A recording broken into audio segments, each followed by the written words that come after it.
The following is a Goulash Media production. goulashmedia.net. Welcome to the System is Down.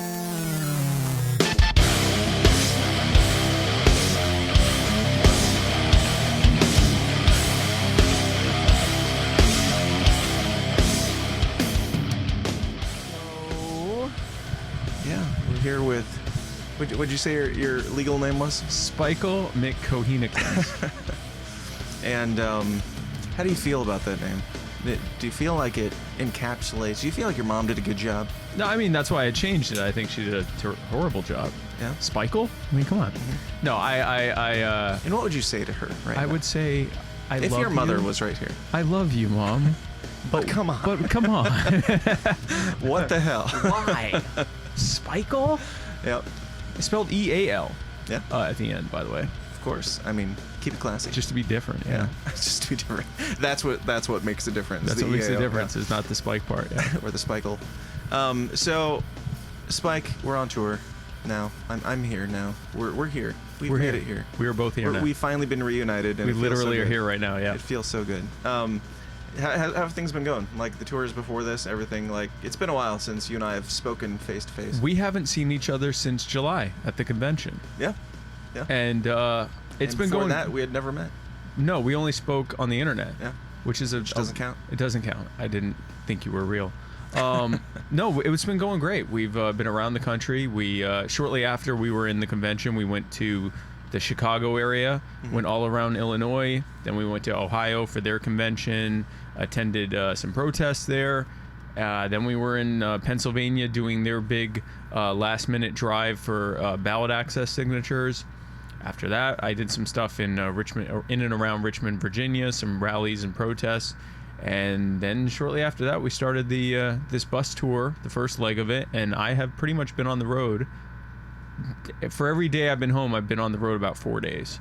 And we were just talking before we started this. I've got 2 days off between now and election day. Yep. Feel like a bit of a slacker, actually. How, if you take 2 days off, do you still expect to win the presidency and the vice presidency? No, if we lose, it will definitely be because of those 2 days. If I lose, if we win if we end up losing votes in Louisiana and in Florida. No, because I was in Florida. Yeah. What was the 23rd originally going to be? I forget now. But if those two states we end up not winning there, we can certainly say it's because we know why. It's because I bailed on them. Mm-hmm. We didn't actually. Just to be clear, we didn't bail. In Baton Rouge, it fell through because of the weather. Mm-hmm. All the venues got flooded out. So. Still will be my fault though, because Yes. I mean I could have gone there in a boat. Yes, you are responsible for the weather. We're all tangled up here. Oh well, I think I like it though. We'll just leave it. it's good. This is synonymous. Yes, exactly. It's like a hug. It's like an analogy. It's like a corded hug. So, are you sick of this? Are you sick of talking about the same talk points and doing the same thing every single day? No, I'm not, and everyone thinks I'm lying when I say that. I'm actually really tell the enjoying truth. this. No, I really am enjoying this. Like, I mean, when people asked what I wanted to do if I got the nomination, I said I want to go around the country, both in person and online, and talk to as many people as I possibly can, and listen to them from their concerns and empathize with them, and then share the liberty message with them. Like, reach out to people outside of our traditional liberty circles and actually reach people across the political spectrum, from all walks of life. And I've been able to do that with this tour, with all the interviews I've done, with the appearances I've done, and everything else, going to attending rallies and protests and talking to groups online and everything else. I've really gotten to do everything I wanted to do. So we're just basically, for the next month, we're just continuing to, reach everyone pretty much everywhere that we can. This is exactly what I wanted to do. Certainly there are times where it would be nice to sleep a little bit more. Sure. But I keep telling myself, after Election Day, I can sleep for like a month. Forever. Forever, yeah. I am done. So, you say that you like it. Sure. You liar. No, I do. I really like people don't believe me. They're like, they see you, especially people that like, they come in for a day, you know, or they'll be a part of like a day's events or a few days events, and they'll see the kind of pace I have, and they're like, wow, this must be really difficult for you. And I'm like, it's challenging, but I actually really do like it. I would have burned out already if I didn't. So do you see it kind of as a, like, it's basically a vessel to finance, it's financing the thing that you wanted to do, which was go around and talk to people about liberty to begin with. I'm leveraging this campaign to talk to people about liberty, which ultimately feeds into the campaign itself. I mean, in doing that, if you win, great, but if not, you're still doing the thing that you wanted to do. And that's the thing. My feeling is they're both the same thing. Right. Sharing the liberty message and trying to win an election are effectively the same thing. Right. You're reaching people who haven't heard your message. You're telling them your message and getting them on your side for it. So in my mind, yeah. I mean, you know, I've never gone into an undertaking in the 20 plus years that I've been in business, and now with my activism and now with this campaign, I've never gone into anything with the idea of trying to see how well I can lose. Yeah. It's always been trying to win. We don't always win. We know what our odds are, what we face in this election. We know what how the chips are stacked against us. So, you know, I'm not being unrealistic, but I am running with the intention of trying to win. Yep. If we do not win, then we will have done as well as we possibly can, and it sets up then whoever runs next within the party to have, and the party, not just at the presidential level, but up and down the ballot, it sets the party up with more members, more supporters, more contacts, more donations, and everything else to be able to make the next run in the 2022 midterms and the 2024 election. And if any of them need video, I know a guy. Listen, if any of you need video, this is the man right here. If you remember nothing else from this interview, this guy right here. Spike Cohen, welcome to the Circle Jerk Hour with Dan Smots. Please, let's talk more about how great I am. How great you are. Yes. You know, the thing I like the most about Daniel Smolt is how humble he is. No, I mean, your work speaks for itself. I have a lot of people in this campaign team have, you know, fought to make sure that you were the one that was, you know, where the main message was coming from, because your ability to create impactful content is, in my mind, bar none. Thank you. Second to none. I mean, for you to be able to make a video of me saying things that I just said earlier that day and almost make me cry watching it, watching myself say things that I already knew I said that day. Music, man. With it's just magic. Put a little bit it's of the most light subtle music. Yeah. It's just the way you've done it with the subtle music and the cut twos of, you know, children running and, you know, scenes of, you know, statues from the Civil Rights Park that we were in and everything. And it's like, holy crap. Like, no, I mean, you're amazing. You're amazing. Thank you. And to continue the circle jerk, I will say that hearing you speak yesterday was fantastic. I've heard you speak before, like at the convention and all that, but you've really tightened it down. It's like the mic drop moments. There's a lot of them now. Like there's more of the bam, bam, bam. And so like while I'm watching it, I was like, oh, I can use that line. And I'm like, I can't use all these lines, man. We gotta slow down. You can't use them all at once. Yep. And the thing is, the way I do my speech, which is kind of the you know, whenever I do these, I do my speech, which is what, 5, 6, 7 minutes, something like that, and then I do the. It's 3 hours. It's like a 3 hour it's like long a TED speech. Talk done by whoever made Lord of the Rings. It's like literally. It's like I'm reading a novel, but it's a few minutes, and then after that, I do like a half hour or so of Q&A, and there are some good, you know, things in there as well. But you know, with my speech, I try to switch it up a little bit with each speech, so I'm not just giving this rehearsed stump speech. I don't read my speeches. I have an idea of what I want to say, and then I just go out there and say it. I find that if I try to read from something or I try to memorize a specific phrase I want to use, it never comes out the way I want, and I'm sitting there tripping myself up instead of just going out there and really blasting it out what I want to say that day.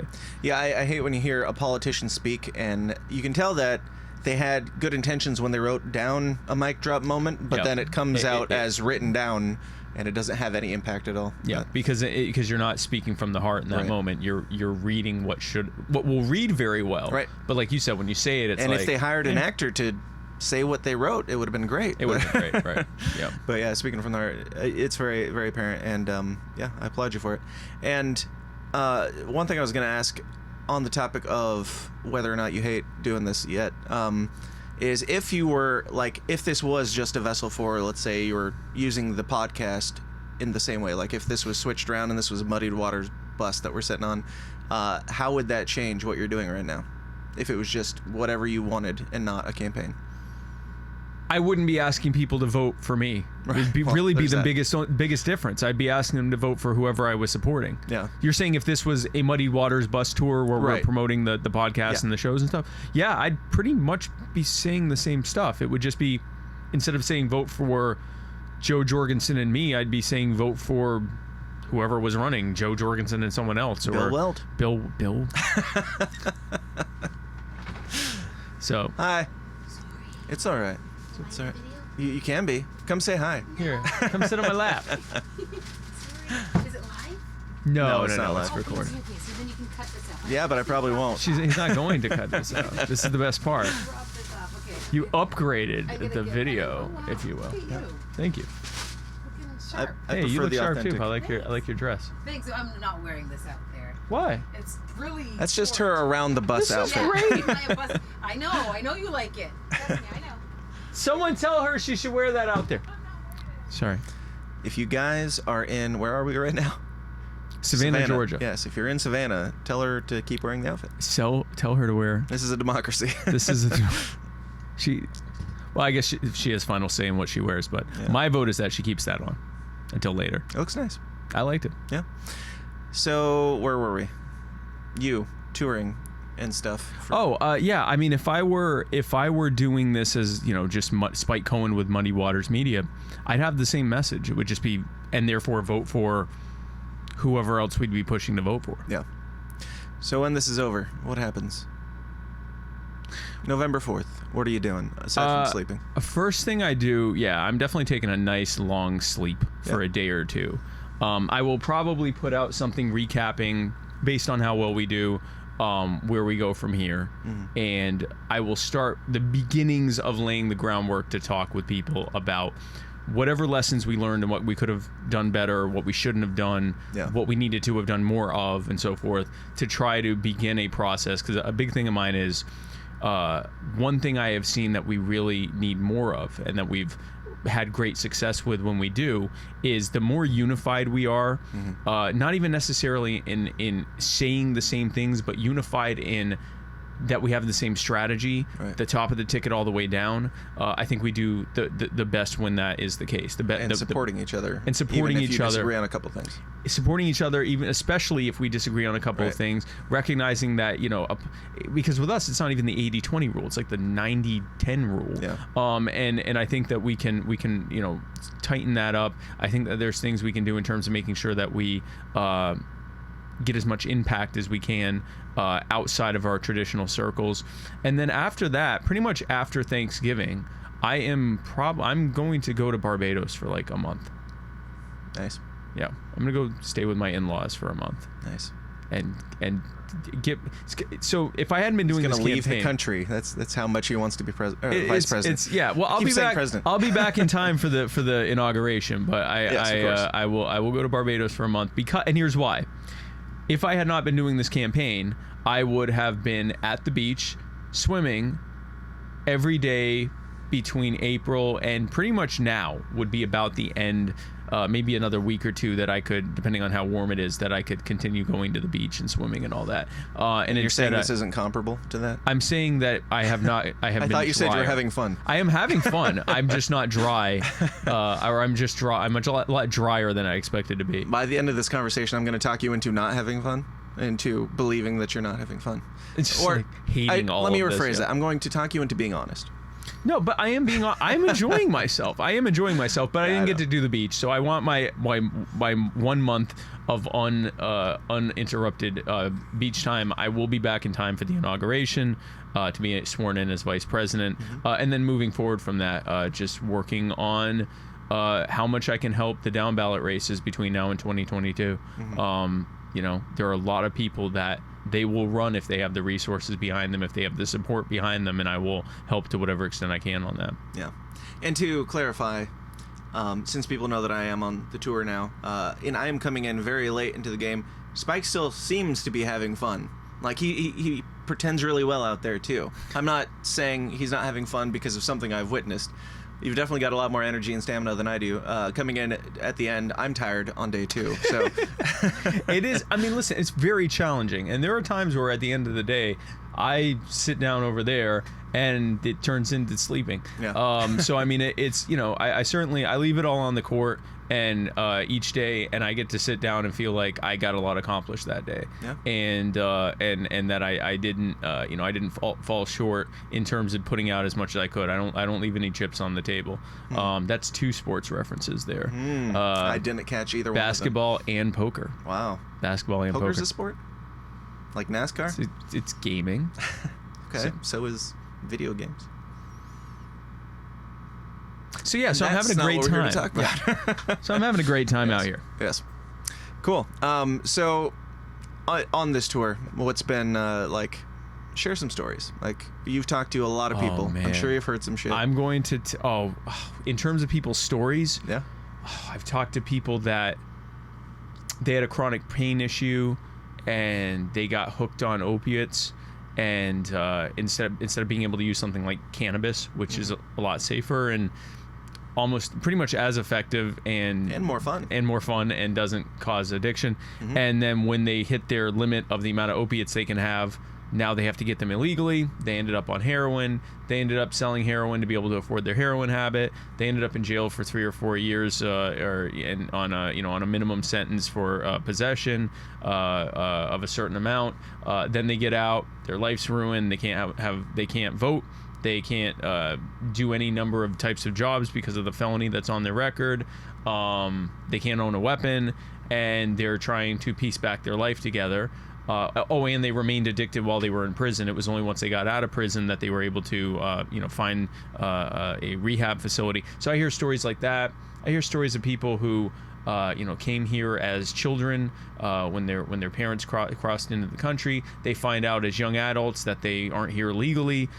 They're scrambling to be able to get government to be able to get on the DACA program so they don't get deported. This is all they know. They are absolutely 100% American. They don't even remember their home country. I hear stories of people who have lost loved ones to police brutality. I've heard stories of people that can't afford the cost of living. They're about to lose everything because of not being able to work for a matter of a few weeks. I've heard so many stories, and when I talk to them when I first of all listen to them and empathize with them, and then show them what policies led to those problems that they're facing, and how our policies of maximizing human liberty and getting rid of those barriers and burdens that created those situations in the first place, to see the hope return to their face, and to see them see that there is actually a way out of this. It's not that they go, oh wow, I'm going to vote for you, or oh wow, I'm going to endorse you, or I'm going to vote for you and Joe, or I'm a libertarian now. That's great too. Yeah. It's that they often come to our events, usually because they hear me yelling from the speakers and they leave their house to see what's going on, Wondering why there's like a protest going on in the park. Why someone's hopped out of a bus and started yelling at the park. Right. To see that they actually get that hope returned to them is probably the most powerful thing that's happened during this campaign. Yeah, absolutely. So, I have questions while you're talking, and then they leave as soon as you stop. But it is what it is. Let's just sit here silently for a while. Okay. Thank you. So how about stories like for you? And I like the fun stories. Tell the story. I was about to tell a story that was not fun at all. Well, I it's like not those even too. remotely fun. It's a heartwarming story, but it's not fun. I like the heartwarming. I like the sad, but I do want to at some point talk about the turnaround story. The turnaround story? Yes, turnaround. Oh no. No? Okay, fine. Probably not. All right, fine. Probably not. Forget it. No, probably not. It's really nothing. Otherwise, I wouldn't have asked. But, no, it's like it is the result of way too much sleep deprivation. It won't make sense to anyone that I've tried to explain it to. All right, fine. It's one of those had to be there things. So one story that was not fun, but it was very heartwarming. Right before I started this bus tour, I had to put my dog down. He was. It's not a fun story. This is not a fun story. I told you right off the bat, not fun story. Now, I have talked on my show about hating dogs in the past. Okay. So people might think that I'm enjoying this. Okay. I'm not. Okay. Well, good. I would hope not. Because I care about you. Well, I appreciate that. But he had been in my life for 12 years. He was like my best friend and companion, and he had been going downhill for quite some time. If anything, I should have put him down a couple of weeks sooner, but I couldn't. And I wanted every bit of time I could have with him before I had to leave for, months. And so I put him down. And the following day, or I had him put down, I held him while they did it. And the following day, I had to be on a plane to Cincinnati. So I was just, I would be fine. I'd be fine. I'd mention him and start crying. And at my second stop in Flint, Michigan, pretty much at every stop I have, the Boog Boys show up. And there were probably about 30 of them there. And they were, open carrying because Michigan allows that. So you got, this Hawaiian shirt militia there supporting me. And I give my speech and then I do my Q&A. And the second or third question wasn't a question. It was someone there on behalf of the Boog Boys and girls that were there. They had all signed a card of condolence for me and my wife on the loss of Axel. Yeah. And I did meet Axel on the phone once. Oh, that's right. Yeah. Yeah, he you did refused to move. He would not move. He would not move. He wanted to sit next to his daddy. But I got that card, and I was trying not to cry because, literally, it was less than 48 hours before. But it was just incredibly heartwarming that these people that up until that moment I'd never met before, That's cool. understood how difficult that was, Right. and had those condolences. So not a fun story per se. Yeah. But it was very It's got heartwarming. a happy ending. It has a very happy ending. Yeah. So let's talk about the Boog Boys and the BLM and all the controversial. You are willing to support, obviously, right-wing and left-wing extremists and extremists of all shapes and size and color, right? I don't Why see- do you hate America, Spike Cohen? Because, Jeremy. No, listen, I don't see... Are there extremists within different groups? Absolutely, but that's true of any group. Yeah. I see most of the people that I've met that are aligned with the Black Lives Matter movement, they want police accountability. They want more opportunity in their communities. They see that they often don't own anything in their communities. They see a series of racist big government policies that made it that put people of color in bad financial and economic and social situations, and now as a combination of the inertia from those things and the fact that just in general this system is designed to not to be against those who have the least, which means it disproportionately affects them because of the situation they were already put in. They want an end to it. They want the same thing that all of us want. And are there some extremists and Marxists within that group? Absolutely. And the last thing I would want to do is seed this movement and completely give up any opportunity to reach out to people in this large growing movement to Marxists and extremists. Right. Same thing within the Boogaloo movement. The Boogaloo movement is largely a defensive movement of people saying, this is my line. My line is trying to come to my home and disarm me. I have a right to own whatever weapon I damn well please, to be able to protect myself and my loved ones and my families and my communities. And at the very least, the guns that you're allowing me to have right now. I think there shouldn't be any restrictions, but at the very least, don't come and try to take what I have. Right. And if you do, I am telling you ahead of time that there's going to be trouble. If you start something offensively, then I'm going We're on to... a bus. Deal with the sound. We're on a bus. Yeah, it is what it is. we're on a bus, and there's all sorts of fun bus sounds. It's all good. But they're saying, I don't want to start a fight, so don't start one with me. Right. It's very much a defensive thing. Are there some extremists within that group? Absolutely. And the last thing I would want to do is to cede any opportunity to reach out to folks within that movement and allow them to only really be talked to by extremists and people that want to be, offensively violent. Yeah. Hey guys, Welcome back. there's a TV station here that wants to do an interview with Okay. you beforehand, so Tell him he's all tied up with a more important I'm interview. doing something way more important, ciao. and that this is the most important interview of my life. This is going to make his 2024 presidential campaign There we go. go Definitely off keep without a that hitch. dress on. Nope. Changing out of it. That is a very... We are continuing. We continuing. don't need this on, record. Absolutely. Look, we if do. you guys could see what my wife looks like right now, you would agree with me. Sorry, go ahead. I don't know. We were talking about BLM and Boogaloo and stuff like that. Yeah, the base of what they are both pushing for is they recognize that government is harming them and their communities, and they want it to end, and they want the harm that's already happening to stop. Yeah. There are extremists within those movements, and the last thing I would want to do is allow the only people that are reaching out to people in these large and growing movements to be those extremists and those violent people and those destructive and counterproductive people. I would want someone to be in there actually presenting them with a common sense way to get out of the problems that they're taking to the streets to protest against. So are you supporting the business of BLM with like the organization? Right. Well, I mean, so there's two that's different. obviously, the big question with their No, and it's such a loose knit group that it's hard to say what is the organization. Sure. There's some that claim to be the organization who are basically hard left Marxists. George Soros. Yeah, George Soros and Jimmy Carter. Yes. No, it's and then there's another aspect of it that just wants to co-opt it to get people to vote Democrat, which they've had the least success of anyone because they look at Joe Biden and Kamala Harris and go, we're absolutely not voting for that. Right. This is a perfect example of what we're out marching against. Right. So, there are some competing elements there. I would like there to be people there that are a voice for liberty and saying we have been pushing for an end to the policies that have created these bad outcomes for decades now. Back when the people that are now showing up and saying that they stand with you were the ones that were implementing the policies and enforcing the policies that led to what you're protesting. Okay.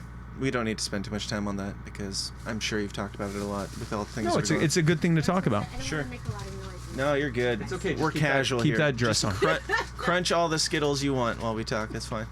In no way am I keeping this dress on. We I already definitely- am up there in the public with this dress on. 100%. Well, then what's the problem? Then you just They've keep already on. seen it. It's They're old gonna say, news what's now. the problem? It's a great dress. We want the dress. I'm gonna start a chant out there.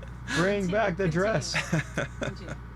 So, what's how many times have you eaten at Waffle House since you've been on this tour? 0. 0. I've been to Waffle Houses, but I'm on a very restrictive autoimmune diet. I have not been able to eat Waffle House since 2016. So you're probably wondering, why am I the chair You're kind of like and founder? If somebody who wasn't really a libertarian came out and spoke at a libertarian rally, convention or rally, which is I do often.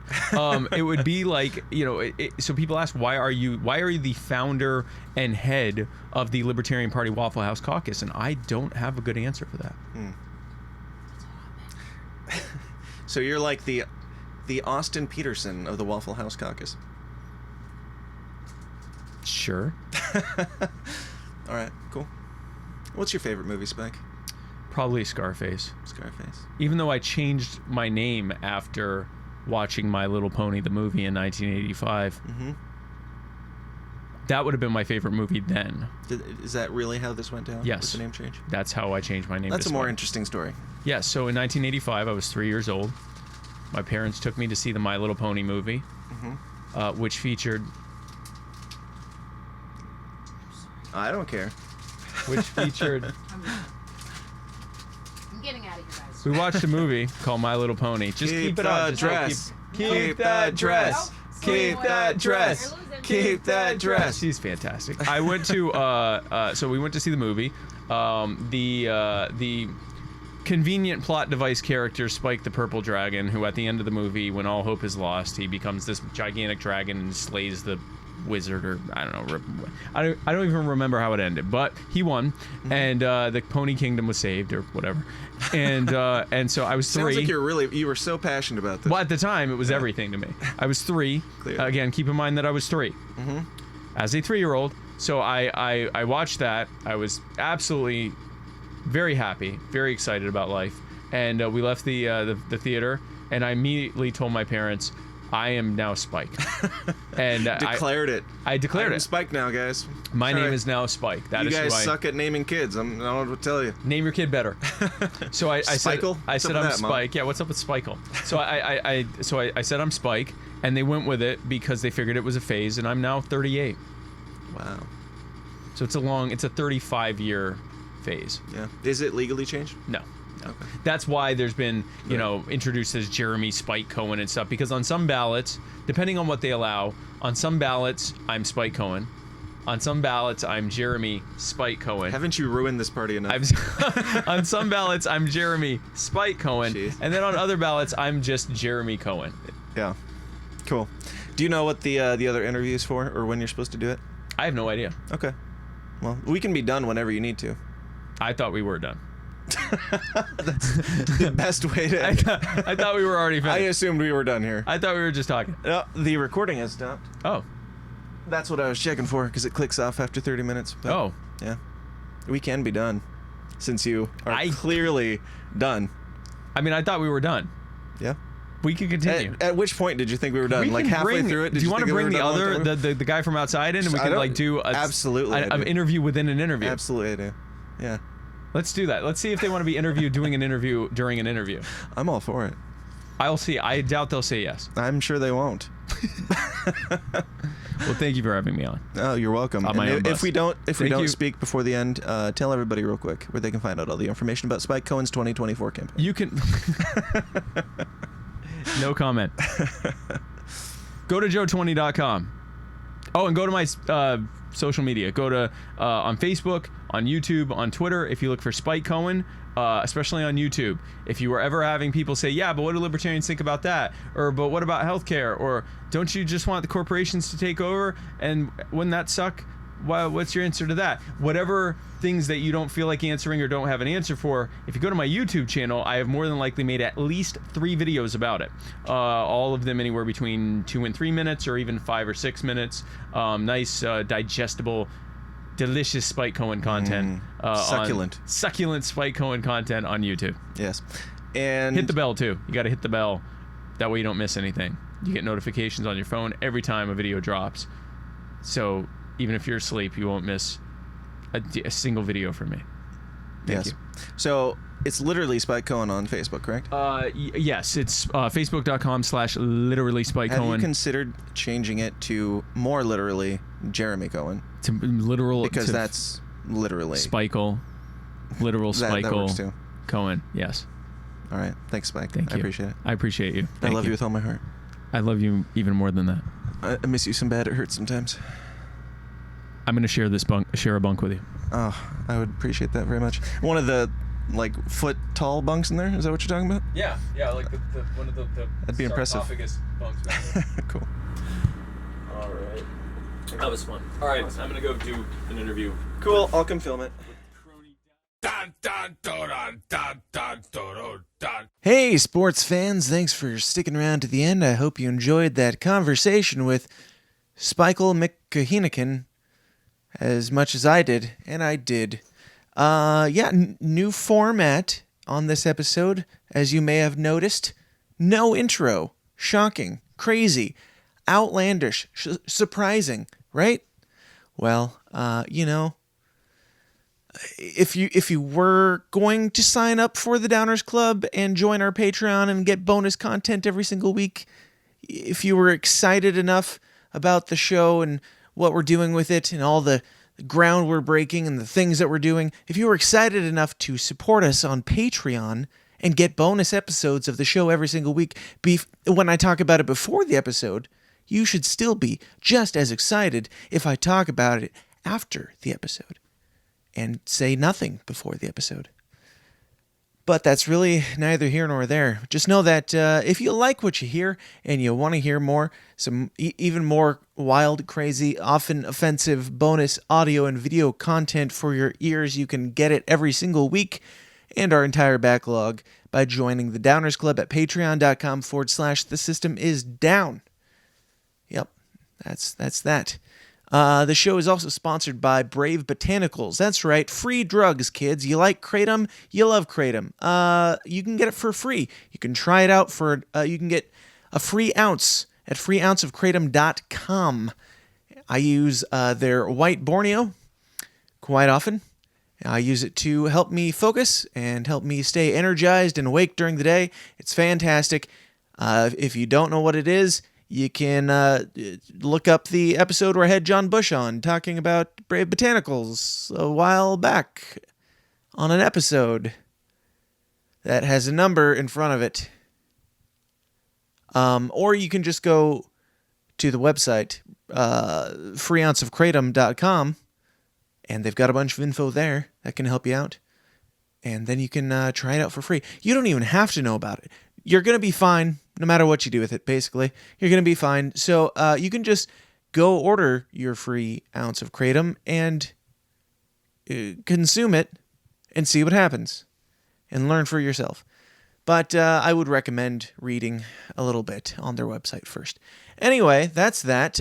Check them out, freeounceofkratom.com, and enter the promo code TSID. That promo code will also get you, I believe it's 5? Is it 10? 5. I think it's 5% off your entire order, whatever that is. Kratom, they also have CBD, colloidal silver, all the fun natural stuff that the government doesn't like you to have access to because, it's natural and healthy and shit. Anyway, tune in to QAnon Chronicles. That's Scott McElroy's show on this channel where Scott supports Donald Trump. That's fine. It's fine. It's fine. No, Scott's a great guy. Scott is actually, it's sounding like next weekend, Scott is driving down from old Wisconsin to my house, and he's going to sleep at my house for a while just for funsies. And of course, we're going to make some content and have some conversations and lots of stuff for you. It's the week just before the weekend, right before the election. So we're going to have all sorts of things to talk about, I'm sure, and I will undoubtedly record them and give them all to you at some point in time. So QAnon Chronicles is his show where he digs into things in the news through the QAnon conspiracy lens, and that's that. He does it when he feels like it. It used to be every Friday. Sometimes it's every Friday, but it's always, pretty much always, at least once a week. That much I can guarantee you. Yeah, that's the tight ship I'm running around here. Check out all the Spike Cohen tour vlogs, the hashtag You Are the Power, on the road with Spike Cohen. Yeah, the daily tour vlogs that I've been doing. Check those out on our Facebook page. I believe it's The System is Down is the name of it. And there's 4 out so far. Maybe by the time this episode comes out, there'll be 5 because I'm working on the best one of all of them right now, but you can check out the other 4. It is they come around to at least 10 minutes each, so that's like 40 minutes of content plus.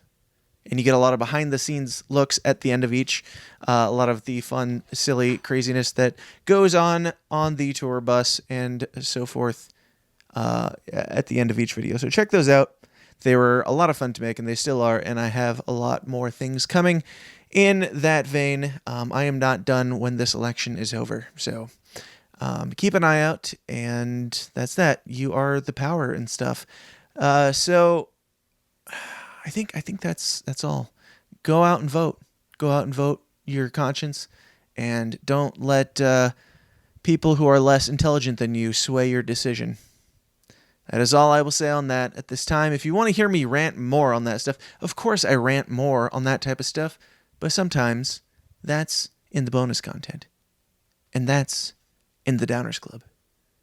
And that's at patreon.com/The System Is Down.